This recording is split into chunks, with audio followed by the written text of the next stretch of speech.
Oh, the first cup of tea of 2026. This is the quiet before the kitchen gets busy and life gets big. We're fueling up for the second act today.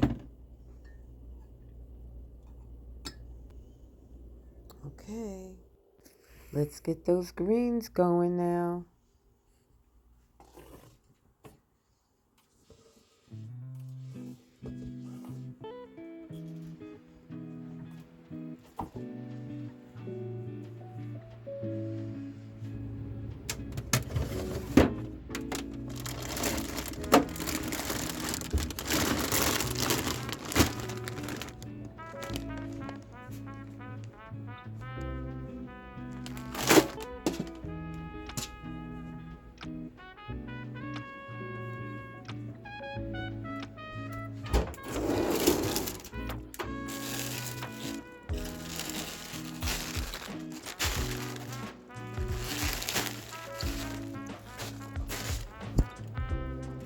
I get a mixture of hot kale, and I also have some collards as well.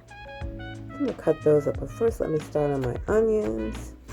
I'm going to dice them. I'm using about maybe a fourth of an onion, and you want to dice these up into small pieces.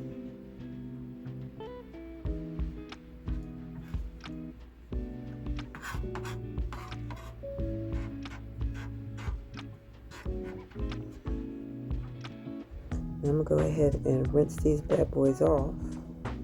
The kale still looks like the pieces are kind of big, but that's okay. I'm not going to put all of them into the pot. I'm going to rinse them off, and I'm going to add these kale to the collards.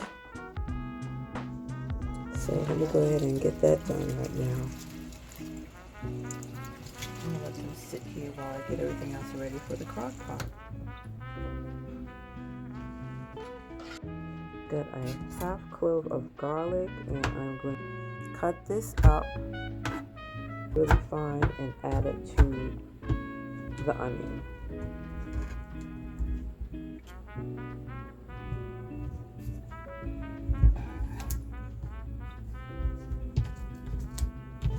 This is some smoked sausage that I have.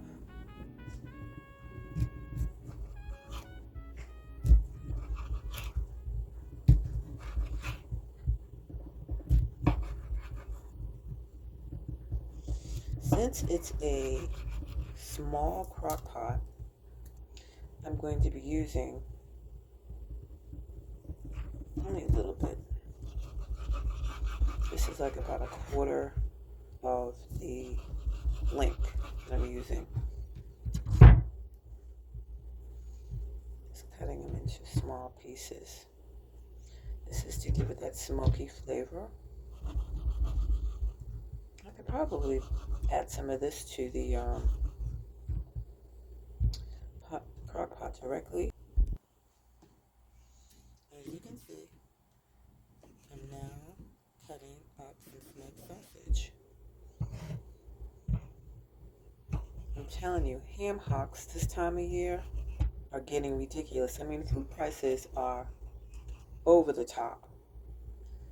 But when it comes to seasoning things that you need, this was my best bet as far as not spending a lot of money. This is smoked sausage. I did not have to use the whole length. I only used maybe a quarter of the length. I have 2 lengths for this, and my crock pot is small, so I don't really need that much. Anyway, I've cut them into small pieces, and I guess we're ready to start putting everything into the crock pot. So first I'm going to put a little bit of grapeseed oil in here, just a little bit. Then I'm going to start off with the onions and the garlic down the bottom.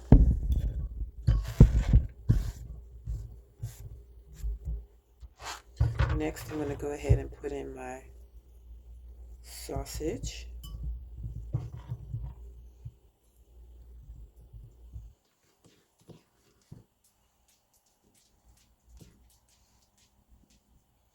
going to put a little bit of lemon going to be seasoning it as I layer.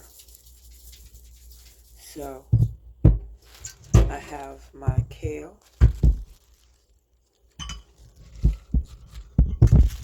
and I have some collard in here as well. It's mixed. I love to mix the two types of greens. I love kale and I love collard, so why not have both at the same time? Now the other thing, you don't have to worry about trying to watch how much you put into the crock pot because it's going to cook down. And as it cooks down, I'll just add more. I'm going to go ahead and put a little bit more lemon pepper in there. Get some red pepper as well. Put some of that in there.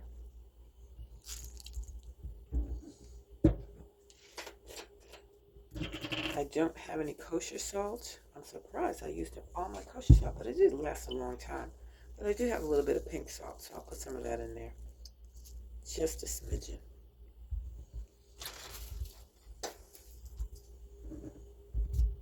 And I have some adobo, just a little bit. Put that in there. Now I'm going to go ahead and add my water. Go ahead and do that.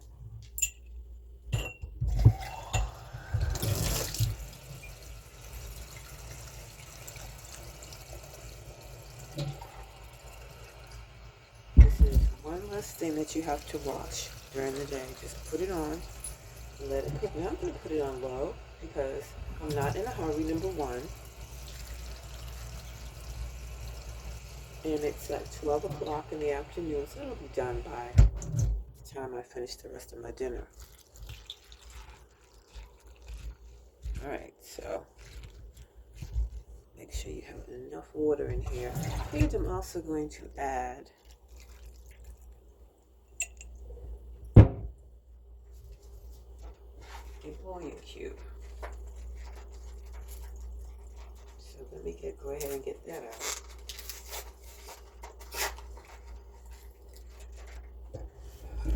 Get one out.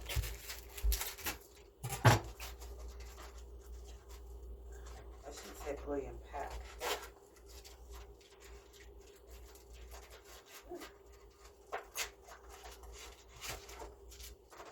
I thought I bought the cubes, but I didn't. I got the pack, so that's fine.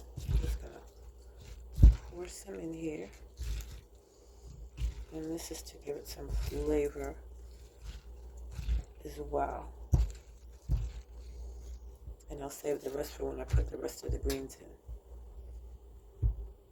So, that's what I've put into the crock pot. As you can see, isn't that pretty? My sausage is at the bottom because I want that to cook up quickly and then have the flavors work up their way through the greens. All right, so let's go ahead and put this on. As I said before, I will be turning this down to low. Okay. Add your top, and I'll leave it cooking. It'll probably be done to like around 6 or so. Between 6, I would say 6:30-ish. But I'll be back, and we'll go on to the next step. Okay, I'm going to go ahead and make some cornbread today with my dinner. And I'm not going to be making it from scratch. No, this is a new day when I want to do everything from scratch. As you notice, I've been doing things in bits and pieces. I'm going to start off taking and using a little bit of oil on my pan. This is an iron skillet. And the reason why I'm using it is because it'll get the corn mix nice and crispy on the bottom. I'm using a box mix today, but I'm going to show you what I do to make it taste more homemade. I'm starting off with 2 packages of cornmeal. You can use any brand, it doesn't matter.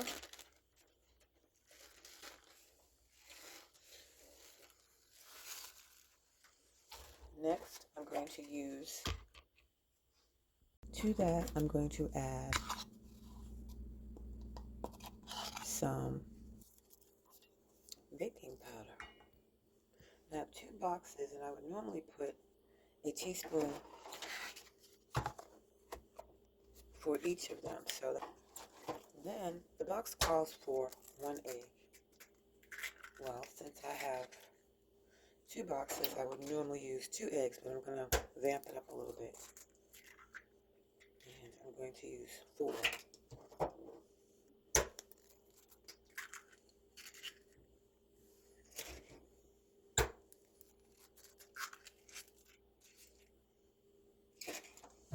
Another thing that I'm going to add to it real quickly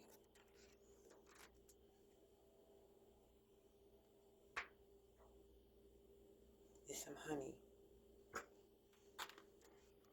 to keep it on the sweet side.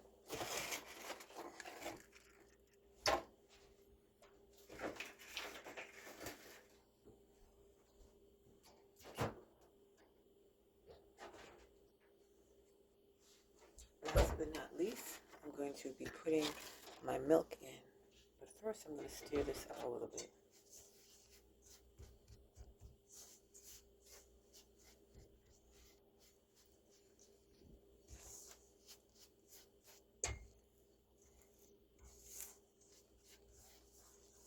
That usually tells me about how much milk I'm going to need when I mix up all the ingredients prior to adding it.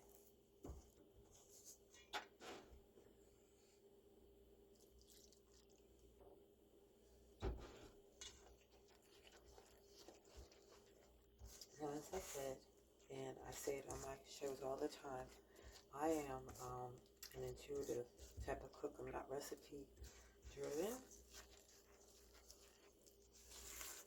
And so usually I can pretty much eyeball it.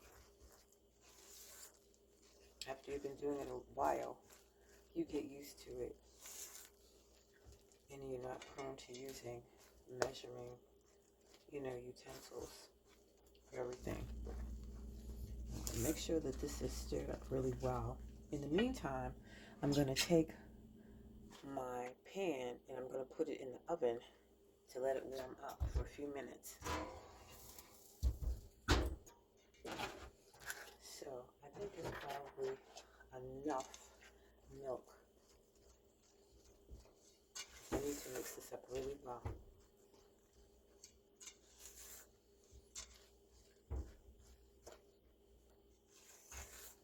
Now I could probably use my hand beater,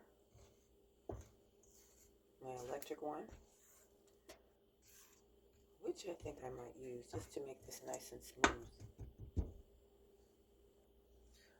Take your hand mixer and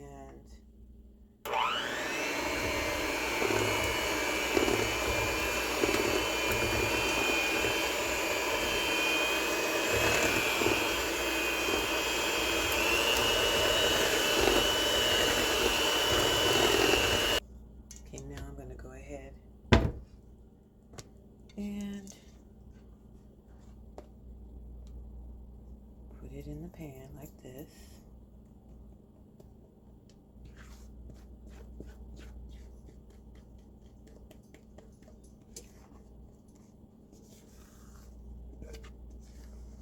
Make sure you get all of the batter out because you don't want to waste anything.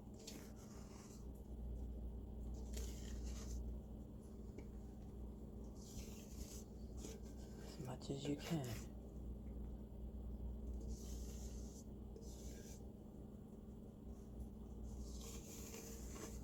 That's what I love about spatulas.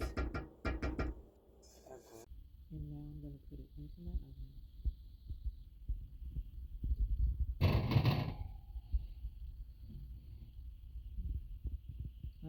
Here it is. Looks beautiful. I'm going to let it cool down.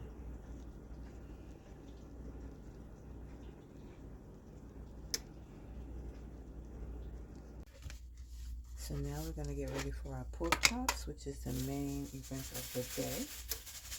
I'm going to start off with some breadcrumbs in a plastic bag. These are Italian flavored breadcrumbs. I'm going to be putting some Italian seasoning in there.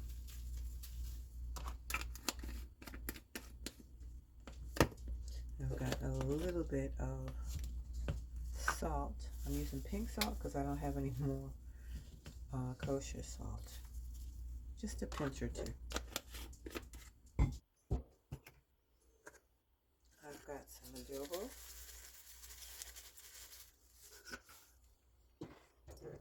I've got some rosemary, dried rosemary. I'll put in here as well.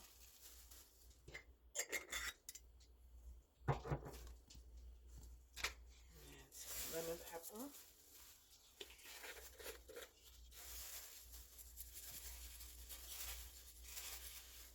Then I'm going to go ahead and put in my grapeseed oil. I'm going to scrunch it up. I got a little bit of onion powder to put in here. Wow. I'm going to scrunch it up just like this.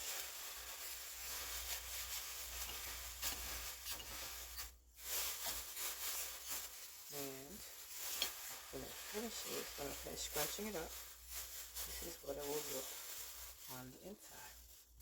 Now I'm going to go ahead and get my pork chops. Thick cut pork chops. I'm going to put them in the bag one at a time because I want to make sure that the whole pork chop is coated. So I turn it in and I just press the breadcrumbs and everything onto the pork chop. You see this? Then I'm going to go ahead and put it into the baking sheet that I'm using, which is this. I'm going to do the same thing with the second one. Again, I'm going to go ahead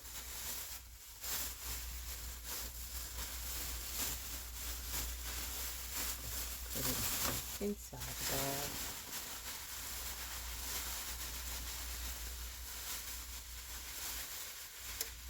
And make sure it's coated.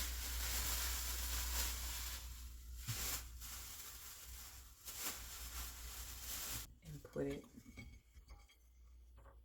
like this so they're both coated. You can take the extra topping if you want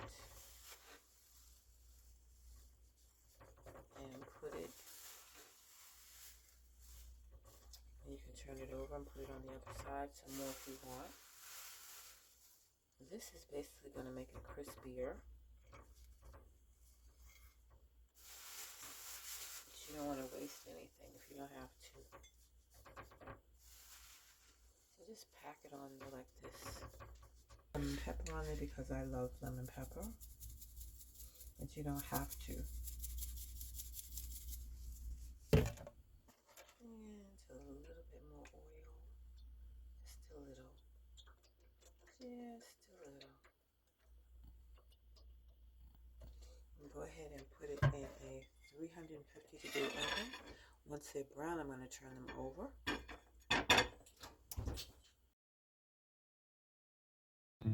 Well, the cooking is done. The plate is full. And I'm definitely worrying about these dishes later. 2026 is already looking delicious. The meal is served and the journey has begun. If you're ready to find your own miracle, please join me on my podcast, Second Act Rediscovered, every Thursday on iHeart, Apple, and Spotify. Let's walk into 2026 together. Until next time, take care.